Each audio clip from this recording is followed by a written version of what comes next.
जब वो सर्विसेज लेने के लिए पीएससी पर जाती हैं तो कई सारे डिस्क्रिमिनेशन उनको झेलने पड़ते हैं, और ख़ास करके वैसी महिलाएं जो मार्जिनलाइज सेक्शन से आती हैं, उनको सुनने को मिल जाता है कि भाई ये तो इस कम्युनिटी की है तो इसको क्या ज़रूरत है परिवार नियोजन करने की, ये लोग तो बच्चे पैदा करने के लिए ही आए हुए हैं।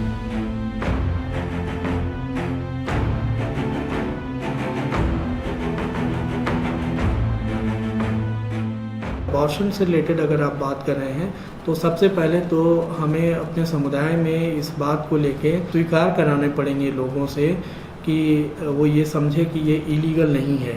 एक सर्टेन पीरियड के अंदर में कोई भी आदमी, कोई भी अगर महिला अगर चाह रही अनवांटेड प्रेगनेंसी है तो इसका अबॉर्शन वो करा सकती है। भारत का वो हर सिटीजन का ये हक है कि उसको सरकारी जो सुविधाएं हैं वो हक के साथ मिले, ना कि खैरात में वो उसको वो दिया जाए।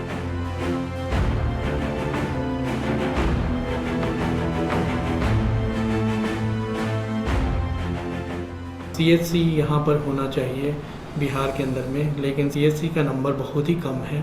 जिस हॉस्पिटल को 1 लाख की आबादी को कैटर करना चाहिए, जैसे 1.2 लाख की आबादी पर एक सीएचसी होना चाहिए, लेकिन बिहार में देखेंगे तो इससे ज़्यादा की आबादी पर एक पीएचसी है। बिहार की जनसंख्या को देखते हुए ये पर्याप्त नहीं है।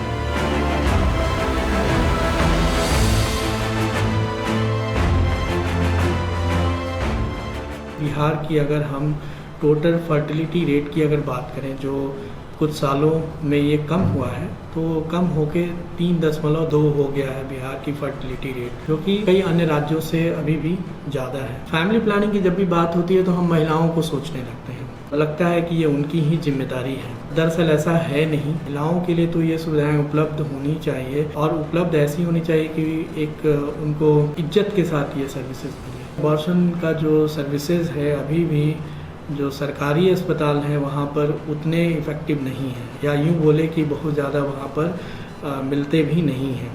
आज भी गर्भ समापन के लिए या अबॉर्शन के लिए लोगों को प्राइवेट सेक्टर पे ही डिपेंडेंट रहना पड़ता है।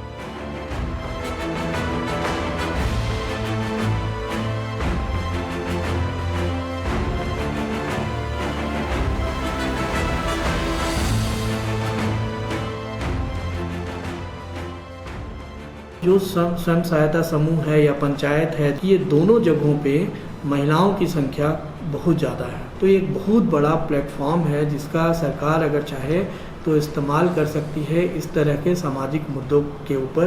बिहार का जो सिचुएशन है उसमें महिलाओं को क्षमता रहते हुए भी वो निर्णय नहीं ले पाती हैं, और उसके लिए कई सारे फैक्टर्स रिस्पॉन्सिबल हैं। जो हमारा समाज है, जो पैट्रियार्की है, उसमें पुरुषों की प्रधानता है, और आज भी पुरुष ही जो है वो महिलाओं के बिहाफ में वो डिसीजन लेते हैं। यहाँ तक कि उन्हें कौन से स्वास्थ्य सुविधाएं लेने हैं, कहाँ पर लेने हैं या नहीं लेने हैं स्वास्थ्य सुविधाएं, इसका भी डिसीजन पुरुष ही लेते हैं। तो मुझे लगता है कि एक तो कि सरकार को इस पे काफ़ी कुछ करने की ज़रूरत है, उनके साथ में ट्रेनिंग करने की ज़रूरत है, अवेयरनेस क्रिएट करने की ज़रूरत है।